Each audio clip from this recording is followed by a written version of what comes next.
I'm Trisha. And I'm Simon. And together we're Life's a Gamble, so let's take a chance.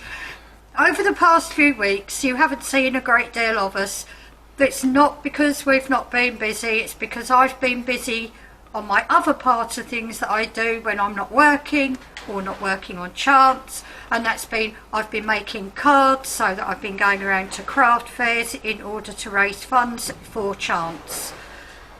And my wife's website is trishykayscards.co.uk, and if you'd like to visit her website you can get some inspiration for her cards from there. Maybe you'd like to come along to one of my events, or maybe you'd like to contact me and I can talk to you and we can work out a card design for you, and we can, you know, I do commissions too. So today I'm in the process of repairing and restoring the galley cupboard doors, which are in desperate need of repairing and renovating.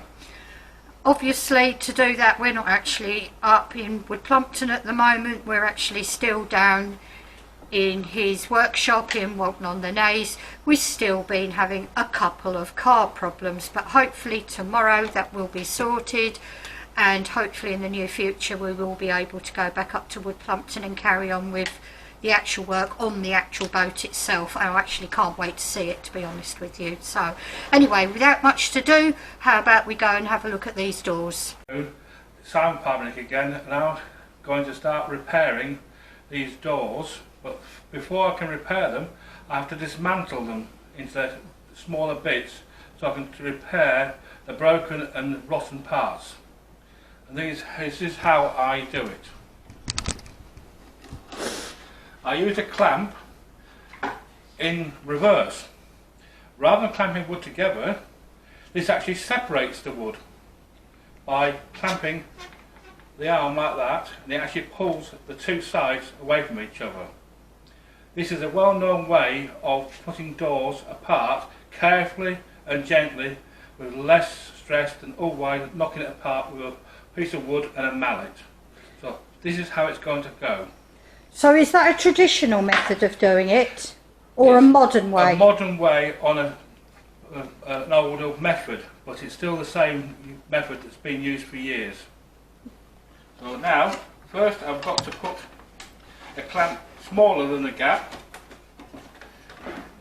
then pull the clamp to the edges slowly, ever so slowly, until it gets tension on it, at which point you slowly press the lever and pull the part away from the rest of the door until it's loose. Now it's off.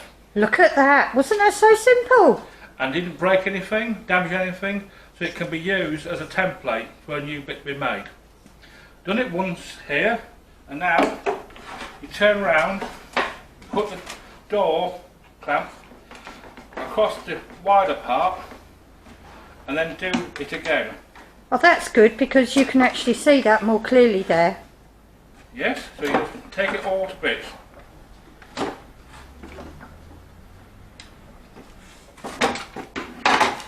Once it's off the frame, you have to pull the bottom out, and then you take the other part that's broken out. Just before you go any further, can you explain to people what those joints are there, please? Yeah. These are traditional mortise and tenon joints. It's a way of putting doors together that's been the same for centuries. And which bit is which? This is a tenon, like a tongue, and this, I'll pick it up carefully here, is the mortise. This hole in here is a mortise. Could you bring that a little bit closer? Because it, right, yes, I can see hole, that. This square hole, yeah. rectangular hole, is the mortise. Oh, right, that can be seen now. I couldn't see that before. And this is the tenon, and this goes, not that one. You've got the wrong piece of wood. Yes, that's it. Typical Simon. Yeah, back to front. There we are. Look, it goes right here, like this.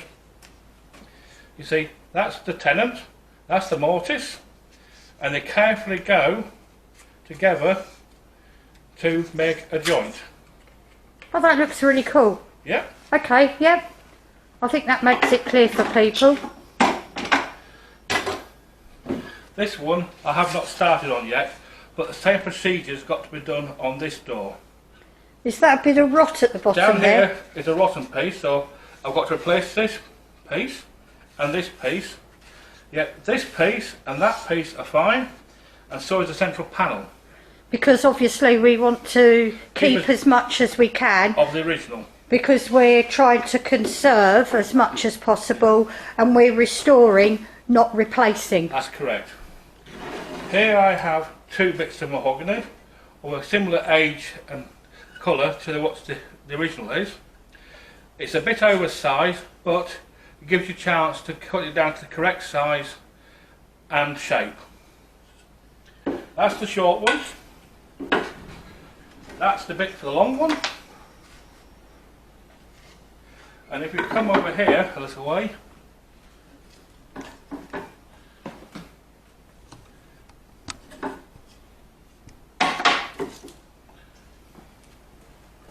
this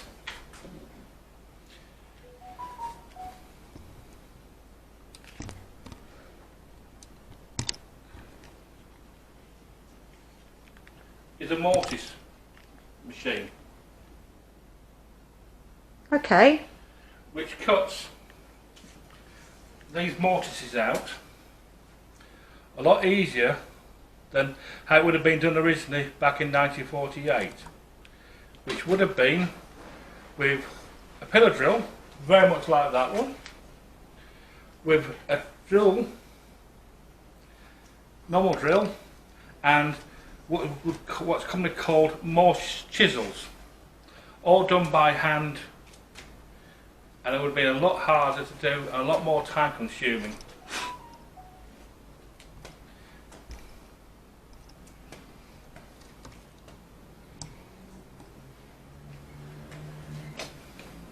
How this works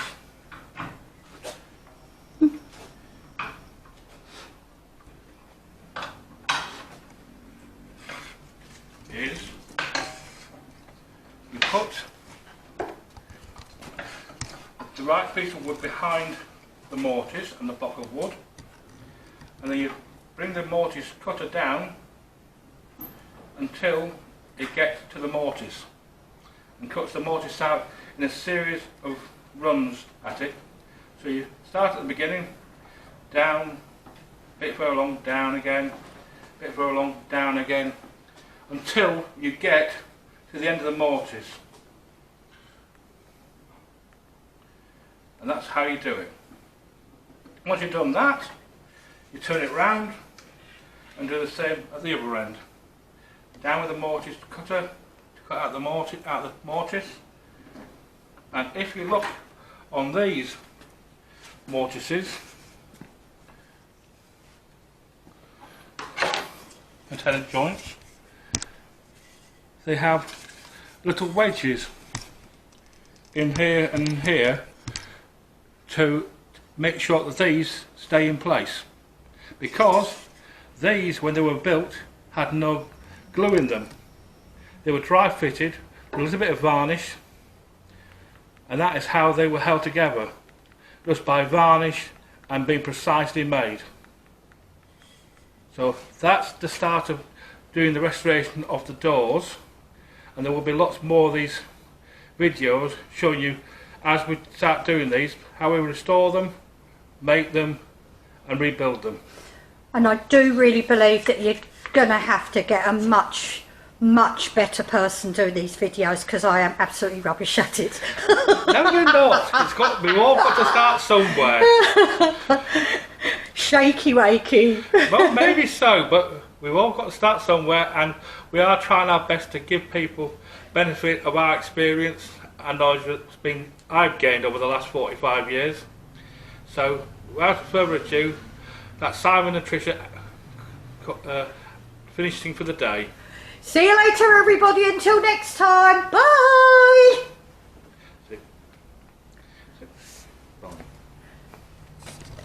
How do I switch it off?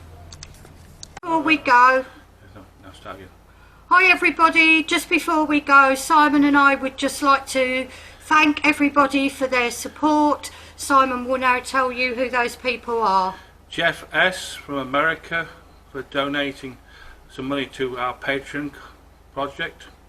Also, Matt from Duracell Project for giving a shout out on the end of his video all the way over in Seattle in America. That's on YouTube, isn't it? On YouTube. So you want to see his YouTube channel, he's very good.